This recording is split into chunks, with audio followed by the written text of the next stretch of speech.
Good afternoon. Happy first day of spring. This official, I think we're kicking it off well with this weather. As we see with those, I'm not sure if those are plum trees or a different type of cherry trees that are starting to bloom all around town. That we see, I think it's now starting to feel like spring. So welcome to our March meeting of AOI. For those of you who don't know, my name is Cindy Gwelly, and I'm president of AOI this year. So thank you for being with us today. We have our brief meeting, so I'm going to kind of get right into it to get rid of old business, which is our February meeting. So we have a recap of that presentation with Stephen Hammond and the descendants of enslaved people from Arlington House and Mount Vernon that we're presenting on a panel discussion last month. If you have not had a chance to see it, there's some great information in there, and this was the very first time that group of descendants had ever been together on a stage discussing their history and discussing that connection and what it was like to be descendants. So that is on our website. A recap will be coming in our newsletter, but you can always watch the video on YouTube as well. So I highly recommend that. We also have links to some of the stories, the media stories that Steve Hammond mentioned that day. So if you're interested in learning more about that, you can go to our website, and right next to the video, you can click on any of those links to read more about it or watch some more videos on that. And unless there are any objections, we'll assume that is our official record. We'll take that in as our official record of our meeting for February, unless anybody has any objections to doing that. I also want to point out that actually something that my intrepid father-in-law, George Farr, pointed out for me, that if I feel like I'm show and tell, but if you did not catch it in the Metro section in the Washington Post on Monday, there is a story about how in Arlington they're trying to identify and honor some of their past history with slavery. And they have created stumbling stones that mark people's families and names and where some of those enslaved people were living and enslaved at various times. So I do have a copy if you want to take a look at it. If you are no longer subscribing to the Post and want to see a hard copy, I have one that you can look at, which is why he cut this out for me, old school. But it's a very interesting article, so thank you, George, for bringing that to our attention. And if you're interested, it connects to both our last discussion and our current discussion about Arlington. Do we have any new, I don't think we have any new members here today. Do we have any? No. So I'm going to actually throw it to Bill if you have a microphone to talk about our membership numbers. I just have some stats. Well, I can shout. I don't think we have any new members per se, but I have some membership stats. And hopefully by going over these, if you have not renewed, it might encourage you to renew as we're trying to get everyone to renew for the 2025 membership year. So right now we have 263 active members. There are 8 life members, and life members is sort of a new category of folks that, like Jan Evans, who is a past president, Heinrich's granddaughter, and some other people that have had a big influence on AOI. Or if you are now 90 years of age or older, and we're not asking anyone to volunteer that, but you can slip us an email or something, you will be considered a life member and be exempt from membership dues. So if the shoe fits, let us know, and we won't embarrass you. You'll just not be dinged for membership dues anymore. So 8 life members as it now stands. I guess at some point we'll all be life members. Yeah. Oh no, right. Who's Vera? One lady right here at our table is 90. Yes. Yeah, all right.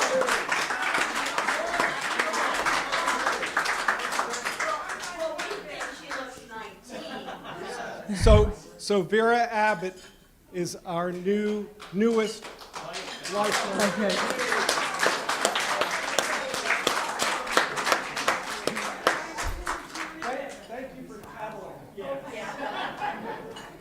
Okay. When you so- look like Vera, you can admit to your age. That's right. So as of those 263, 161 of us have paid our dues, okay? 101, if this is you, remain to renew their dues. Now let me warn everybody. Please be careful. Check your checkbooks. Check your online statements. Don't renew twice. We have a few people that have their generosity or, sort of getting caught between Zelle and, online payments and credit cards have renewed more than once, and we don't want you to be without your money, or we will credit it to the next luncheon. We prefer not to carry it forward into the next year because it just gets complicated in paperwork. So, of our renewals this year, 85 folks, in addition to their renewals that donate money, 85 people have remained the same as last year in terms of their donations. 122 people that gave in addition to their membership went down a little bit. Now that could just be $5 or something, so that's not significant. 56 people increased their donations and all so far this year over last year. That's probably too many numbers down into the weeds and everything. So if you've not renewed, do so. If you're not sure, just send an email to the AOI email address, and we'll say, oh yeah, you're paid up. Don't worry about it. If you're uncertain, ask us. There'll be another reminder somewhere. I don't know if it's in the next newsletter or around, at least by June. In the past, John's put like a $sign or an exclamation point next to your name in the newsletter, which inside will say, if you have a $sign next to your name, it means you have not renewed as of the publication of this newsletter. So, that's our renewal process. So, any questions about membership or anything? Okay, great. Thank you. Thanks.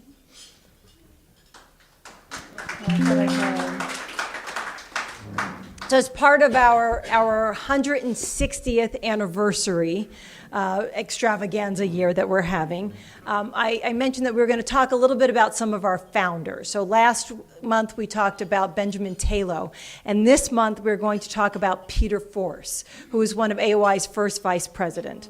And these are two pictures of Peter, and in my mind I keep thinking of them as October 2024 and March 2025 is how I feel like we've all aged between this. So we're feeling really connected with Peter on these days.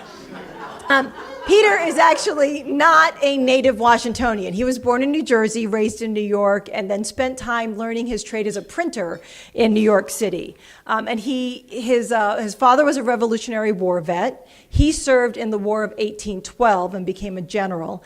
And shortly after that, in 1815, he moved to Washington, D.C., and became an editor of the National Journal newspaper, where he served for many, many years. He also decided to become involved in local D.C. politics, as one does when you move into D.C. And he was mayor from 1836 to 1840. He is most known, however, as a collector and editor of primary sources of the American Revolution and colonial America, particularly probably because of his father's service in the war. He decided that he was going to collect every document, every bit of material, tracked them down, and bought them and kept them for years in anticipation of creating what became the American Archives volumes that he put together and edited and got a grant from Congress to be able to commemorate all of this American history. It was incomplete when Congress pulled his funding in 1853, as what often happens too. And so he ended up selling his 60,000 document collection to the Library of Congress. And it is still there as the Peter Force collection. And he sold that in 1867. He also played an important role. Do I have two of his? Let me see. So he did, in addition to collecting primary documents, he also edited and published pamphlets on American history.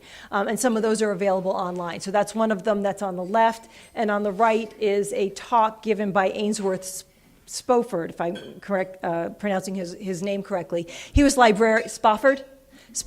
He was Librarian of Congress for many, many years, and he gave a talk to the Historical Society of Washington about Peter Force in 1898. So he, in addition to doing all of this work, he was involved with what became George Washington College, as well as in the early stages of the Washington Monument Project, particularly in fundraising and organizing.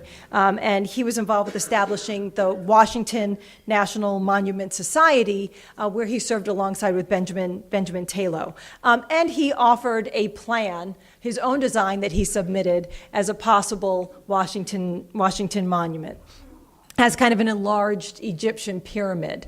He submitted that in 1837. Obviously, it did not win. He wanted it to harmoniously blend durability, simplicity, and grandeur. Looking at this, I'm kind of happy it did not win. But for somebody who has no training in this field, it's still impressive that he was submitting. Because of his work on the monument, he does have a memorial stone at the Washington Monument. I think it's at about 110 feet. If you get back up there, you can go see his stone. He also had a built legacy in the city. The Peter Force Elementary School was built in 1879. It's on Mass Avenue, or was on Mass Avenue, between 17th and 18th Streets. It served long enough that Quinton Roosevelt attended it, Charles Lindbergh attended it, and it didn't close until 1939, when it stopped being a school and then became home to organizations over time. And you can see its existence still in 1960, before it was torn down in 1962 to make way for the Johns Hopkins School of International Studies, which has since now been sold to the Republic of Poland, and will be part of the Polish embassy, since Hopkins moved to the museum down on Pennsylvania Avenue. If you got all of that straight. So Peter died in 1868. He was only a member of AOI for 3 short years. He is buried in Rock Creek Cemetery. His gravestone has, I think, this wonderful carving of the books on his stone, and it does say American Archives 1774 to 1770. That doesn't actually make any sense, so I'm not sure what the end year on there does say that, but I'm not exactly sure how that goes backwards. It was noted in the press. The mayor made a pronouncement for his death. There were moments of silence. There were memorials, including some from the oldest inhabitants of Washington. And this is an article that appeared in the Evening Star about how they were commemorating Peter Force and mentioning that he was one of the original members, and that they were going to be partaking in his funeral and other memorial services. So he is somebody that we will be giving you a little bit more information about, but it shows you, again, kind of this interconnectedness at this stage in Washington of the people who founded AOI.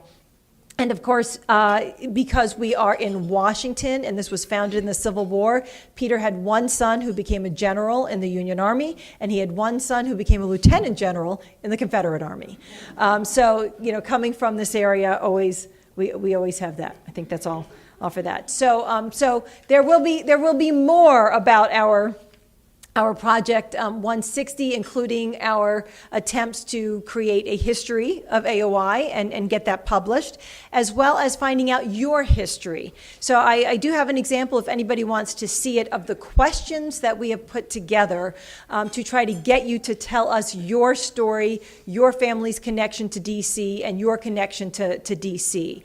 So these questions are available that you can take them home. You can write out the answers. You don't have to answer all of them. There's a lot on there, but answer what you can. And you can record it by audio, using video, any way that you want to record it for yourself. If you want to submit materials, photos, memorabilia, we're happy to see copies of. We're happy to see those as well, because we'd love to know who our members are at this 160th anniversary, to be able to compare them to where we started to where we are. And I think we can all beat out Peter Force. by far. So, I mean, that's nothing compared to what we have here even in this room. So it would be a wonderful contribution to make to DC history, especially at a time when a lot of history is starting to disappear from websites and digitally, and we don't know how else it's going to be disappearing. So make your contribution now and make sure that we can collect that from you.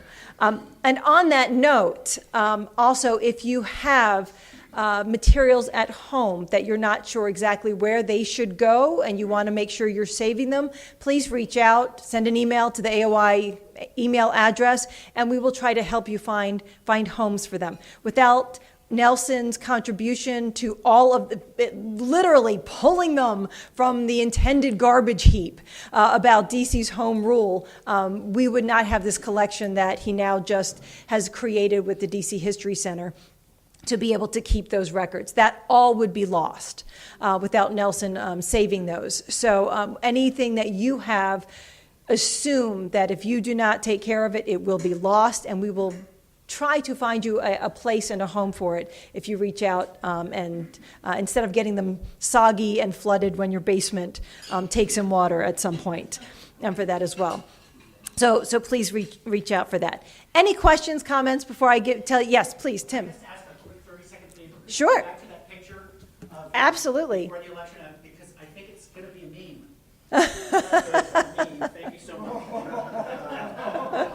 Absolutely. No problem. Thank you. It's coming from the heart, trust me, coming from the heart.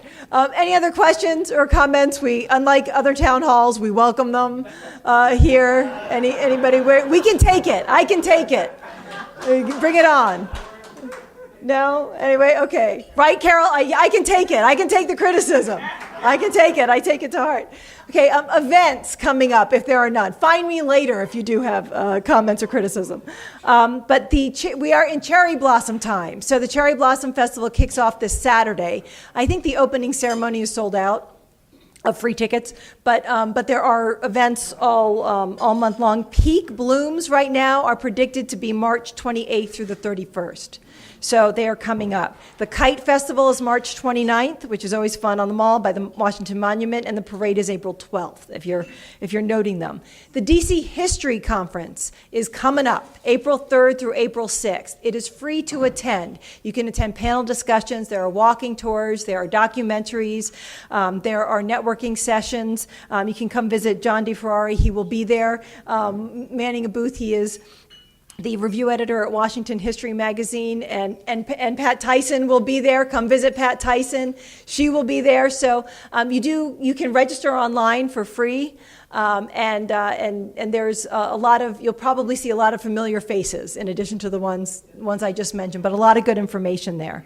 Sure, and that is at the Martin Luther King Jr. Library. All of their events are there. The DC Preservation League, coming up on March 31st, has a Wikimedia event. If you have not partaken in one of these, it's something you can do from home over Zoom. And this one is a Women's History Edit-a-thon. So they are going to teach you how, if you don't know how to edit Wikipedia pages. And they're trying to focus on women's history sites in DC. So you can do some research even during this event from 6 to 9 p.m. in your own home and edit those pages so, again, that we can collect and preserve history and keep that going. For those of you who are here for tonight, the Women's National Democratic Club is having a Celebrating DC's Elected Women Leaders. We mentioned that last month, but it is here. It is tonight from 6 to 8 p.m. here, and that's going to have Mariel Bowser and Sharon, thank you. I want to say Pratt, but it's not. It's just Sharon Pratt. Sharon Pratt at this point. So she will be there in addition to celebrating other women who have been elected to different offices throughout DC. There was, Juliet Smith brought to my attention that there's a redevelopment at Poplar Point that is happening on one of the sites that are there that is it's looking for input currently on how to redevelop it and community involvement. And they had an event this past week, but they are also going to have a walking tour and a walk shop on April 5th. If you are at all interested in learning about that area and what they're planning to do to that area, you can contact Juliet. She has more information. But I also have a flyer here today if you want that. Speaking of April 5th, there's a huge protest march that is planned for April 5th. If you are not aware of it, to make sure you're aware of it in case you want to join or in case you want to leave the city, one or the other.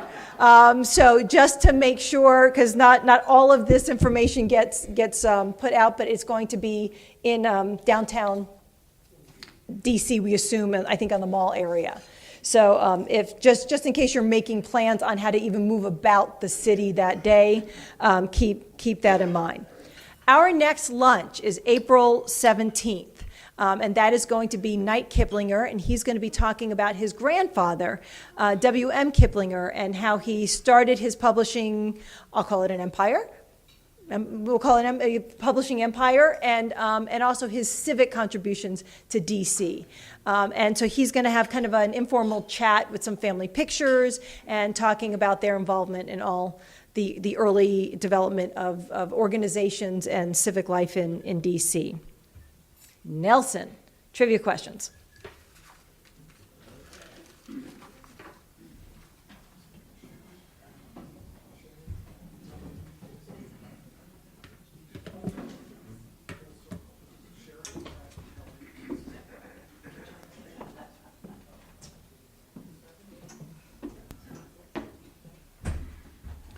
Okay, well, this is Women's History Month, so I have a trivia question or nugget of knowledge or interesting tidbit, whatever you want to call it, question. But this, for women only can answer for this one. A woman has to win this one. And it's about the suffragist movement. And in 1913, there was going to be a large meeting here of women from all over the states and the territories in Washington to petition Congress to amend the Constitution to allow women to vote. And the delegation from Illinois was led by Ida B. Wells, a black woman. And she proposed at that meeting here in 1913 that the suffragist movement take up a motto that no vote, no tax. If Congress is not going to give us the vote, they shouldn't tax us. We want to keep our tax money. And it kind of energized the movement at the time. It got a lot of publicity. Well, there are people here in Washington today who would like to have that choice. And so there's a picture back there of the delegation from Illinois. Take a look before you leave. It's back there on the mantelpiece. Now, states were allowed. The Constitution didn't guarantee women to vote, but states could, in their constitutions, allow women to vote. And of course, the men were going west after the Civil War. And there were no women out there. So they said, well, let's let women vote. Maybe they'll come out here. So 9 states by 1915 were allowing women to vote. So the first question is, can you name one of the states? Wyoming. Very good. The first one was Utah. Yeah, that's correct. I was thinking of making that, but that would have taken quite a while to get to Utah. But you knew it. Okay, there's a winner for that one. Okay. Now, in 1938, the AOI was celebrating its 75th anniversary of its founding, and on December 7th, 1938. They had a special event, And there's a picture back there of some of the guests. One of those attending was Christian Heinrich, who had been a member for many years. And so the question is, how old in 1938 was Christian Heinrich? Now, this is open to anybody. I'll give you, it was more than 90. Any guesses? 102? He died at 102, but that was 6 years later. Now you know the answer. You're the winner. No? Well, we have to have a winner. We're going to have a volunteer winner. I have a prize here. I want to give you a prize. 96. There you go. Well, you've already won. But he mouthed the answer. The other thing is you can only win once today. So we don't have another winner? This is unprecedented. I can't take this home. How about I ask another Heinrich question? Who is Heinrich's granddaughter? Okay. Well, who was the president of AOI at the time? He was a member of member of the family that owned and operated the Washington Star for many years. There you go. Who won? We got a winner back there? Okay, you're the winner. And Give them the answer. They couldn't hear it. Tell them the answer. noise. It's back there too. You can see a picture of him, and there's a picture also of Christian Heinrich. And it was white tie. When's the last time we had a white tie event? I don't know. And Noyes spoke. He was a speaker. He was president of this society for over 30 years. I think it was 43 years, Nelson. I think he was president for 43 years. 43, I think you're right. Yeah. Yep. Bill Brown was working on breaking that record, but he didn't quite make it. But he gave an address, and he reiterated the history of AOI and its support from the very beginning of its founding for voting representation for the District of Columbia, for amending the Constitution to have votes in the House of Representatives and a vote in the Electoral College. Well, we got the vote for the Electoral College under Eisenhower, and he almost got the vote through to the states for representation in the House. But AOI went to the Hill and testified for both of those amendments in 1959. So we've been on this case. We still are. And so you can read about there's a summary of his remarks are also back there. And 1909 to 1946, he was president. there you go. Oh boy, that's quite a record. Also back there, I have the National Intelligencer. For those of you who have not subscribing to the Washington Post, I have a paper for you to read. It's 1821, so it'll bring you up to date. But it's very interesting. It was a very bad winter here, terrible winter. And what's interesting was Lambert Lee, who was a member of the society, came here in 1921. And he gave an address to the society, AOI, in 1880 about his 60 years living in Washington. And we had a session on that a number of months ago.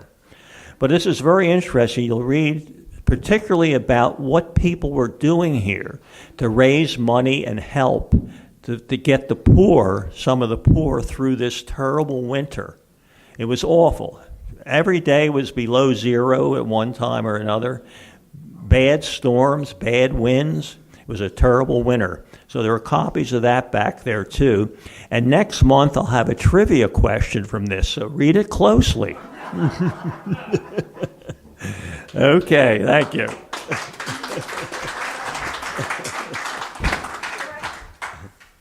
Nelson, correction. Ida B. Wells did not lead the parade in 1913. No, the delegation, I say, not the parade. She had led the Illinois delegation. The white women excluded her. She came in anyway. Oh, yeah, well, but Not the delegation. the delegation was integrated, but the parade wasn't, because they didn't want to alienate the Southern women. The Southern women were for vote, but Right. only for white women. So she went anyway. She went into the parade anyway. Good for her. She wasn't invited, but she went anyway. Good for her. All right. If there was a women's party at the time. Their headquarters has been preserved down next to the Supreme Court. I wish they had kept on going, a women's party. I think if the women's party we had today, we'd be in better shape than the two parties we have.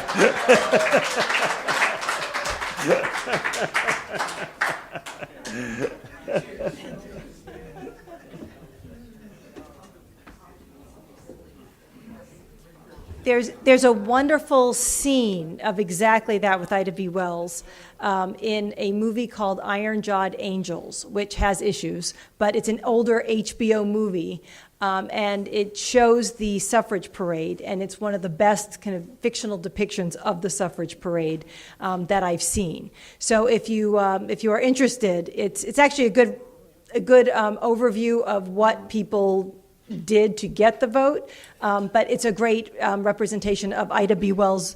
They told her to go to the back, and her just kind of sneaking in anyway. So take a look for that. And there is actually a new National Women's Party, in case anybody wants to look that up. But on to other matters.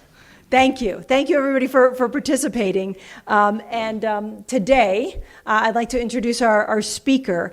Peter Penzer is curator of a private art collection and a Washington tour guide, and formerly assistant curator of the B.F. Saul Company. He's author of 2 books on Washington history and is currently working on a biography of Washington artist Walter Paris and a history of the Washington Monument for the Washington National Monument Society, which was a nice Mr. Force. We'll send you his information. If you don't have it, I'm sure you have it.